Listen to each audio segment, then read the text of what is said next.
So friends, welcome. I'm Kurk Campbell. I think relatively new, about a month old, the Deputy Secretary of State. I came from the White House. I had a good opportunity to work with many of you on the Indo-Pacific, and it's just a thrill to be here and to work with colleagues from various agencies. My old friend Jeff, who has served with such distinction in this capacity and others. So you're going to excuse us. Each of us have somewhat formal remarks that we're going to make just as we get started, and then we'll have a more informal engagement and conversation as we go forward. So thank you. So good afternoon, everyone. I want to open by recognizing and thanking everyone who has worked over the preceding weeks and months to organize the Council Ministerial. I especially want to acknowledge Energy Commissioner Simpson as the senior participant in the session of this Energy Council. Commissioner Simpson has led the charge in deepening the Transatlantic Energy Alliance and helping us, in particular, to mobilize our countries and our companies in response to Russia's brutal and unprovoked invasion of Ukraine, and in response to Putin's weaponization of Kremlin's energy resources. It's appropriate to just say thank you just quickly. We really would not be where we are today celebrating our successful defeat of Russia's energy weapon and looking ahead confidently to an energy transition future without her leadership, her determination, and her courage over the past several years. I know Secretary Blinken would have very much wished to be with us here today, but I will tell you it's a good excuse. He is in Europe, reaffirming our alliance with the continent, working on other issues. I also want to thank my friend and my partner, Deputy Secretary Turk, sitting to my left, Acting Deputy Secretary General Martinez Carbonell, and the Deputy Chief of Mission, Carlinson. And I've had a chance to work with her on many issues in the Indo-Pacific. So your leadership, your partnership are crucial to our success in strengthening transatlantic energy cooperation and working on other issues as well. Now, to start off this discussion, it's worth taking a step back and place our meeting in the proper context. We gather in the face of continued war on the continent as Russia continues to launch targeted attacks on Ukraine's critical energy infrastructure and exploit energy supply as a tool of coercion. We confront the existential threat of climate change, presenting an urgent need to decarbonize to avoid the worst outcomes. At the same time, our ability to deliver energy through critical transport routes is under increased threat and vulnerability. The United States, in particular, is committed to partnering with the EU to meet each of these challenges, both collectively and individually, and to strengthen energy security in Europe and around the globe. We must continue to provide steadfast support to Ukraine, and I know you are all here at a delicate moment. I want to assure you of our strongest possible commitment to continuing to support Ukraine, even as we face challenges to get the supplemental through. We are determined to keep the lights on its fight for survival, recognizing the central role energy plays in the war and Ukraine's economic recovery. Europe's remarkable strides redrawing its energy map have helped you diversify from Russian energy. The U.S. will remain your partner from our work together in the Western Balkans to accelerate the energy transition, to support new energy corridors, to the role U.S. producers have played and will continue to play, including the doubling of U.S. LNG exports to Europe last year. We must continue to tighten the screws on Russia's ability to resupply its war chest and destabilize the energy markets by strengthening enforcement of the oil price gap, stopping price cap violators, and coordinating where we can on energy sanctions. As we respond to Russia's threats to global energy security, we must avoid trading dependence on Russian energy for PRC-dominated clean energy supply chains. And as importantly, we'll continue our close collaboration with the EU to create energy investments that support the transition to net zero emissions on both sides of the Atlantic as we work towards achieving our shared energy and and climate objectives. Our discussions today, our close bilateral coordination every day, are key to making progress on some of the most pressing geopolitical issues around the globe. And I will just say a moment that everything the United States has ever done of consequence on the global stage, we have done with Europe. Through this dialogue, as partners, we can align our policies, avoid zero-sum competition, and marshal our shared resources. Thank you, and welcome again to European friends for visiting. I look forward to discussing these challenges and opportunities in our time today. And again, welcome to the State Department. Dave. Thanks very much, Kurt. It's just great to be here with you and Jeff and all of our State Department colleagues just to work hand in hand. That's our goal, and it's just phenomenal to have Kurt in this new position helping to lead our incredible talent over here at the State Department. I've had a chance to work a couple times over here, and it's just a terrific group of folks, group of colleagues, group of partners. Let me also, rightfully so, Commissioner Simpson, if I could, try to embarrass you a little bit for all the phenomenal partnership we had with you and DT and the full team. The thing I've always appreciated about your leadership is it's steadfast, it's always consistent. And I think we need that in this particularly challenging time as we're trying to navigate. But what I also admire about you personally, and DT I think really symbolizes this as well, exemplifies this, is we're after using energy, clean energy, for the betterment of people.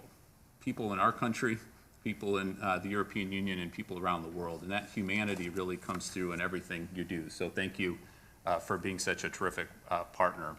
And certainly want to also welcome, as Kurk did, the Acting Deputy Secretary General Martinez Carbonell. Thank you for your team and our colleague, our DCM from Belgium. It's been terrific to work bilaterally with Belgium, but multilaterally as well. We feel incredibly proud of this partnership that's been built up literally for decades and generations, and only strengthened over the last few years. We are all promoting stability and transparency in global energy markets, advancing diverse and resilient energy systems, and I really want to underline diversity of supplies, especially as we think about critical minerals going forward, and demonstrating to the world that clean energy is not only the most abundant and the most affordable, but also the most secure form of energy that we have, and ensuring our energy transitions are just, so that no community, no people in our countries and our societies, but around the world, are left behind. And this bond, as Kurt said, and I think we all not only have spoken about it, but I think we all feel it, has only strengthened since President Putin's invasion of Ukraine, brutal invasion of Ukraine, and everything that we've worked hand in hand going forward. And I personally feel incredibly proud. I know our secretary does. I know our full team does, to work hand in hand going forward. And I think what this conflict has shown is it's not only brought us together on energy security, but it's accelerated our clean energy transition and accelerated our commitment to really accelerating this collaboration even more so between our two countries. I'm going to digress a little bit from my prepared remarks just to share some analysis that came out quite recently about the progress that Europe has made on your own emissions reductions from energy, and we in the U.S. Have made. Our own emissions last year from energy decreased 4.1%, just in 1 year. That's a pretty good number. I'm proud to say, and a little bit jealous, that European emissions actually went down 9% just in a single year. Wow, that's from incredible. Energy. That is incredible. That doesn't happen without an awful lot of leadership in Brussels, but throughout the continent really stepping up. The most impressive number of all I found in this most recent analysis was, if you look at advanced economies, and obviously there's a lot in Europe, in the US, but some of our other partners around the world, our emissions are at the same level that they were 50 years ago. So just think about that, right? 50 years ago, economy and GDP increased significantly, our emissions went up, but we've been able to decrease them to the point where at the same level as we were 50 years ago. If you look at advanced economies, coal use is down to the same level in advanced economies as it was in 1905. So again, when sometimes those of us who focus on climate change and clean energy, you get daunted by what's ahead of us, it's good to reflect that we can make progress when we step up, when we walk the talk, and when we partner in the way that we're partnering here going forward. Also, is a real priority, I know, for President Biden, all of us in this administration, and certainly in Europe as well, as I said from praising Commissioner Simpson, it's not good enough to save the planet. We have to do right by our own populations, especially those who have been left behind in previous transitions and other times of challenge. So we're doubling down, tripling down on that, and very proud that we have a workshop this year on energy poverty policies where we'll hear from a group of diverse stakeholders. Incredibly important for us to keep focused on that. Also incredibly proud that when, as Kurt was saying, there's nothing that we do that we don't do hand in hand with our European partners that's meaningful on the world scene. That's certainly the case when it comes to energy and clean energy in particular. When our two governments, our two sets of governments can work hand in hand, we can lead the rest of the world and case an example after example of that in the multilateral setting. And we've got our work to do, whether it's clean hydrogen, whether it's offshore wind, whether it's energy efficiency in buildings. One issue in particular I'd like to point out here is our collaboration, and my hope, our hope, enhancing that collaboration on fusion energy, which is a really interesting technology. The perception is it's always been 30 years off. We're actually making real progress in our laboratories and your laboratories, $6.2 billion of private investment in fusion. I've had a chance to visit some of these facilities. It's not going to happen tomorrow, but if we do the bilateral and multilateral collaboration, we can make that happen. So I'd say our partnership is not just vital, it's indispensable. Certainly that's the way we look at it from the United States side of things, and very eager to continue the discussion here today, and more importantly, to go follow through with the actions. Thank you, Dave. Commissioner Simpson. Thank you, and good afternoon, colleagues. I want to start by thanking our colleagues for hosting this year's Energy Dialogue here in Washington, D.C. So this council and its regular meetings are the best platform to ensure a shared vision and continued cooperation in energy. And once again, throughout the last year, our cooperation has delivered in many ways. Sharing expertise on market dynamics, intensifying technological collaboration, facilitating energy trade.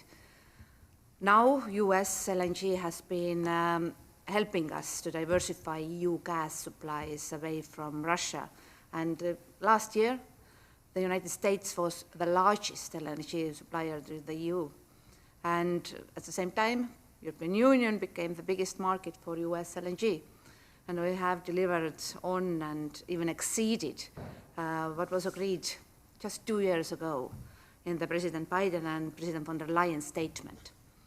And thanks to this diversification strategy, along energy efficiency measures and deployment of renewables, today EU energy markets are stable and returning to the pre-crisis gas price levels. And beyond energy security, we have worked well on our shared climate change agenda, thanks to a close alignment on climate goals and priorities. So this cooperation is really making the difference. And our close cooperation on the first global stocktake adopted at COP28 last year and within the COP process is a very clear example for that success. And in this spirit, I'm convinced that today we can advance our joint cooperation on several topics, from methane emission reduction to hydrogen and critical raw materials. And going forward, I see our interests also converging in a set of technologies relevant for our path to 2040 and beyond, such as SMRs, CCUS, also fusion energy. And there is a large space to deepen our cooperation. But staying on today's challenges, let me stress how important it is that we jointly continue to support Ukraine in standing up to the Russian invasion. We have both been supplying to Ukraine material and equipment to repair and rebuild critical energy infrastructure and to rebuild this damaged civilian infrastructure caused by Russian targeted attacks. And the situation on the ground remains critical. And I'm very concerned over the safety of the Zaporozhye nuclear power plant, which is occupied by Russian military, and our joint pressure and work also through International Atomic Energy Agency is critical. And Ukraine needs also hope, and it is very important that we jointly include in our cooperation programs to support Ukraine in designing a cleaner and competitive energy system after the war. We also need to maintain focus on Western Balkans, Moldova and Georgia, intensifying our joint efforts for energy transition in the region. And we have come a long way, but there is much more we can do together. And I'm looking forward to our discussions today. Thank you. Wonderful. Please, DSG Carbonell, please. Thank you. Thank you, Mr. Campbell. Thank you, Mr. Turk. And I join myself to those who were very happy that you hosting us here today. And I want to thank all of those who have worked really hard on preparations on the statement. I know they spent many hours on every comma. And I'm very happy to see that it brought it to a fruitful end. We are facing a lot of challenges today. And I'm here to represent the High Representative Borrell, who met with Secretary of State Blinken earlier this week, and where some of the issues that we'll be discussing this afternoon were also discussed among them in full synergy of thought and same cooperative spirit. That's the one we are witnessing this afternoon. The crisis that we are all facing has confirmed that the only way to strengthen Europe's energy security is to accelerate our energy transition on the way to climate neutrality by 2050. And in these difficult and sometimes gloomy moments of history that we live in, I'm very happy to hear that Liz Mr. has brought us some optimistic figures of what the world could look like and how we can still make it a better place. But now the time has come to implement our ambitious commitments, and we'll only be successful if we ensure that the global energy transition is also just, orderly, and equitable for all. The green transition is urgently needed, some of you said, not just for us, but also for the rest of the world. And we must continue to work together to bring the rest of our global partners on board. Turning to those most affected by Russia's war, last December, the European Union leaders, as you know, decided to open accession negotiations with Ukraine and with the Republic of Moldova, as well as to grant the status of candidate country to Georgia and renew the momentum in the Western Balkans in the path to enlargement as well. Also in this domain, implementation will be key, and we see eye to eye with our US partners on this. Our partners in the East need to advance their reform programs to strengthen the integration of the European continent, also in the energy sector, and build better and greener energy systems. In this context, and as some of you have mentioned the importance of US support to Ukraine, I would like to mention that the EU has recently agreed a 50 billion Ukraine facility package that will provide a stable and sustainable financing to support Ukraine's recovery, reconstruction and modernization, including key reforms necessary on its EU accession track. We are determined to continue to bolster Europe's energy security and that of our direct neighbors, as the Commissioner has said, Ukraine, Moldova and the Western Balkans. Our European home will be more stable and more resilient once we have weaned off the European continent of excessive dependence on Russian fossil fuels, as we're doing, implemented a successful green transition, and strengthen the integration of our energy market and interconnection of our infrastructures. On Monday, European foreign ministers are gathering together. Secretary of State Blinken will be addressing them, and part of the documents that the EU foreign ministers will agree on Monday will be Council conclusions, which is how we make policy in Europe, on climate diplomacy. And you will see that some of the elements that are in our joint statement this afternoon will be reflecting in these Council conclusions EU policy outlook for our climate diplomacy in the coming months. Thank you very much. Thank you. DCM Kralhausen. Thank you very much. Dear Deputy Secretary of State, dear Deputy Secretary of Energy, dear Commissioner, and dear Deputy Secretary General, thank you for inviting the Belgian presidency of the Council to this 11th edition of the EU-US Energy Council. The urgency and importance of the items which will be discussed today cannot be understated. A few weeks ago, we commemorated the dramatic 2-year anniversary of the war of aggression against Ukraine. It is no secret that Russia's aggression sent shockwaves through the global energy markets, laid bare the risk of dependencies, stressed the importance of energy diversification away from Russia, and the phasing out of fossil fuel imports well before 2030. Yet, these past 2 years have also demonstrated our resilience, resourcefulness, and the importance of our transatlantic partnership, not only to bolster energy security, but also to promote stability and transparency in global energy markets, as well as to accelerate a sustainable energy transition. A just energy transition which should deliver a level playing field for affordable energy to citizens and companies, ensure strong and reliable security of supply, and contribute to the objectives of climate neutrality by 2050. Indeed, let us not shirk our responsibility concerning the climate crisis. As Winston Churchill put it, never waste a good crisis. Yeah. Not addressing climate change now will only increase the risk of other crises, whether energy crisis or violent conflicts. Let us therefore work together in a spirit of openness and solidarity to accelerate the deployment of renewable, including offshore energy solutions, to ensure the resilient, secure, sustainable, and affordable energy grids worldwide that such a surge of renewable require, and to create a rule-based global market for hydrogen. We're very much looking forward to the discussions, and we thank you again for inviting us. Great, guys. That concludes the formal part of our discussions. Now we're going to proceed to have a dialogue and discussion. I'm going to put you on notice, Jeff. I'm going to call on you in a moment to get us started. So our first session really is set to explore the geopolitics of some of the dynamics that we're facing.